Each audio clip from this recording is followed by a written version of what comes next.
Hey guys, welcome back to our channel. Today we are going to be doing a highly requested video and I'm going to be getting right into it and talking about trying to conceive. Tips on trying to conceive, things that I personally did that I think may have been helpful in trying to conceive, and just kind of give you guys some advice and some things that I think would be helpful to you if you are currently in that process of wanting a little baby and you're kind of struggling to get there.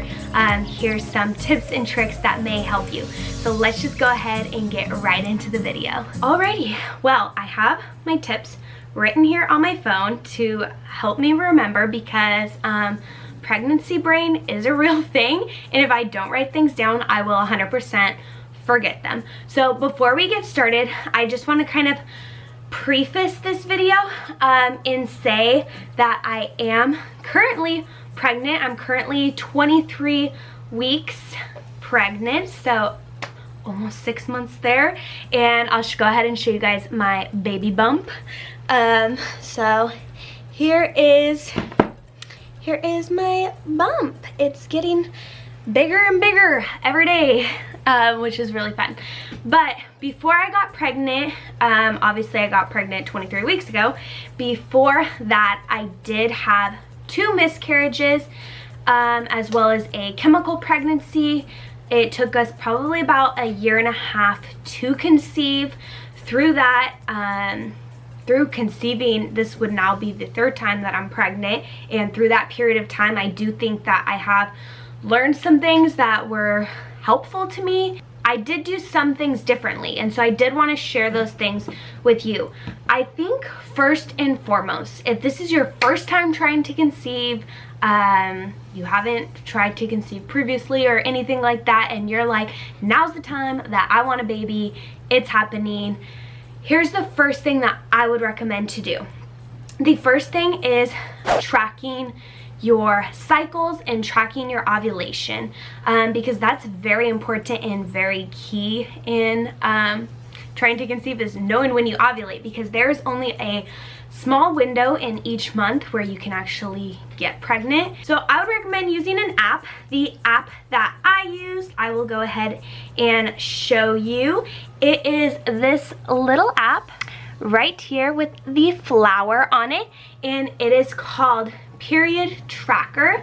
That is the one that I use. So basically you put in the date that you start your period, the date that you end your period, you track it for a couple months, and then once the app realizes your cycle, it kind of guesstimates at what time of the month that you'll be ovulating. So obviously that's the time of the month that you would want to try and conceive. So that's like the first thing, is tracking your ovulation. I think which you can do research on that and get into it. There's lots of factors with like your body that'll tell you when you're ovulating. There's lots of signals that it gives and things like that, and that's really important. Another thing that you could do is do the ovulation predictor kits. Personally, we never did those. I never felt it necessary to use that. It's basically like a little test, almost like a pregnancy test, and you pee on it and it'll tell you if you're ovulating or not. So then you would know for sure when you're ovulating. Like I said, we never did that. That's something you can do though. And then another obvious one, but very important, is just be healthy. Eating healthy, drinking lots of water, getting a good night of sleep, just like getting your body healthy. I mean, your body, if you're wanting it to create a child, create life, it needs to be at a healthy state. So I did do all of these things, but with this 3rd pregnancy, one big diet change that I made, 8 months, it was about 8 months prior to me getting pregnant this time, was going vegetarian, and I completely cut meat out of my diet, and by doing so, I eat very healthy, and I tracked like things that I was like eating to make sure I was getting enough protein and calcium and all those things. So I was eating a lot of greens, I was eating beans and lentils and quinoa and all types of like just really healthy things, smoothies. I was eating really good, and I wasn't eating any meat, and I also limited my dairy a lot as well. Wasn't eating much dairy at all. The only thing that I didn't cut out was cheese, but didn't drink milk or things like that. Just really limited my animal products in the intake of that. And I don't know if that was helpful or not, but that is something I did, and it felt really good on my body. It felt really healthy, and so that was one thing that I did differently, was going vegetarian. Another thing was I started taking vitamins. And the vitamins that I was taking, I had always been taking prenatals in the course, because they say that you should, while trying to conceive, it's good to take prenatals and kind of get your body ready. But towards, I don't know, I would say maybe 3 months prior to getting pregnant, I also started taking vitamin D, as well as, I think this is a really important one, and I started taking maca.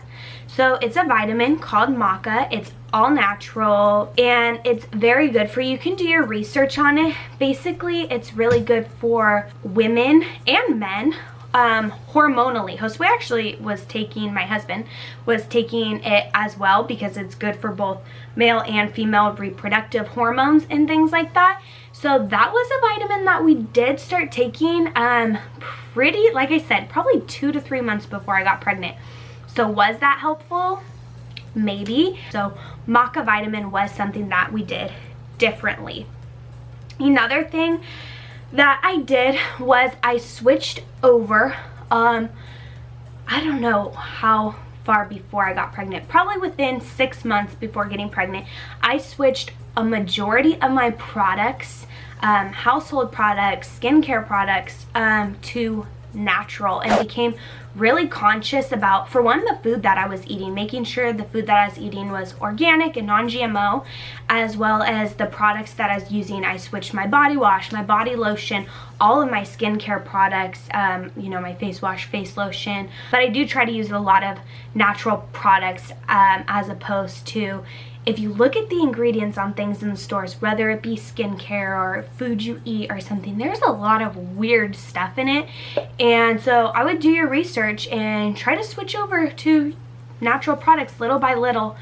And I think that can be very helpful.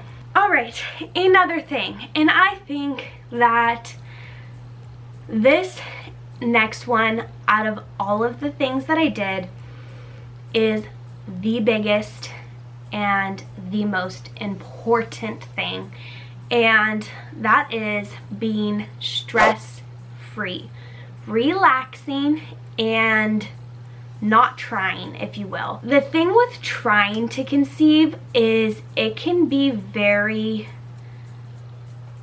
consuming. I feel like, especially on the woman, when you really want to have a baby, you really want to get pregnant, you want it so bad, you're constantly researching things, constantly doing things, and I think that's good to, you know, be researched and be educated on things that could help you to try to conceive. But I think it's so important to just kind of let that go and not focus on it too much, because trust me, as somebody who, it took 1.5 years for me to conceive, and in that 1.5 years I had 2 miscarriages, I had a chemical pregnancy, and I mean, it is tolling on you, like on your emotions. It's really stressful every month, just thinking, okay, I'm ovulating now, and then you get to the end of the month and it's like, I need to take a test, and then you take a test and it's negative, and that is wearing on you as well. I would recommend, when you're trying to conceive, to try to stay away from taking pregnancy tests. I got to a point where, with this pregnancy, I waited until I was, I think, over 10 days late before I tested, because it started, I used to start testing, okay, the day of my period. If I didn't start my period, I took a test and it would be negative. And then I started waiting to, okay, what if I'm 1 day late? And then every month, if I was 1 day late, I'd take a test and it was negative.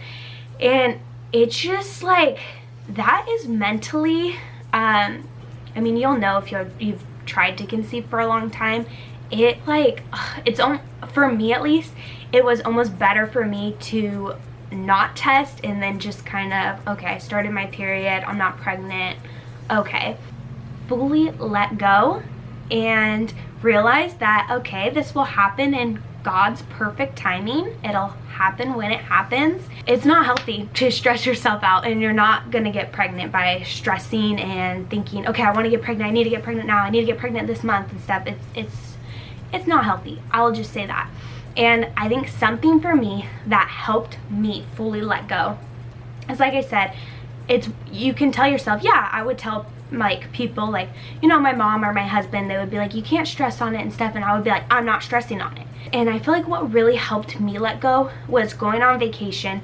If you guys don't know, we went on a almost 3-week vacation to Guatemala, and I'm not saying you have to go on a 3-week vacation out of country, but that really helped me relax. I think taking a little vacation with your spouse, if you can take a big vacation, then that's awesome, but just getting away is really relaxing. Like I said, if you guys don't know, we went on vacation to Guatemala, and it was the day that I got back. The day that I got back, I got off the plane, I was late, and I decided to take a test, and it was positive. Just with preparing, trying to get past my passport, packing, getting ready, planning what we're gonna do on the vacation, and then we were actually on vacation, and that was really relaxing, and I wasn't thinking about getting pregnant at all. I was just enjoying the vacation, and I think that was really big, and that helped me, I think, to get pregnant, really, because I was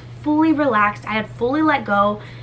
Getting pregnant wasn't on my mind, and so I think those, out of all you can do, my biggest advice to you would be to let go, try not to stress, focus on yourself and your spouse and being healthy, and just spending time with one another, and then I think it'll, honestly, once you fully let go, it'll happen in the perfect timing when you least expect it, and I think that's key. I also wanted to mention, before I end this video, this wasn't with trying to conceive, but I did want to mention it because it's something that I did as soon as I found out that I was pregnant, that I believe was helpful, and that is, since I had the 2 miscarriages in the past, on my most recent miscarriage, so that was my 2nd miscarriage, they noticed in my blood work that my progesterone was very low.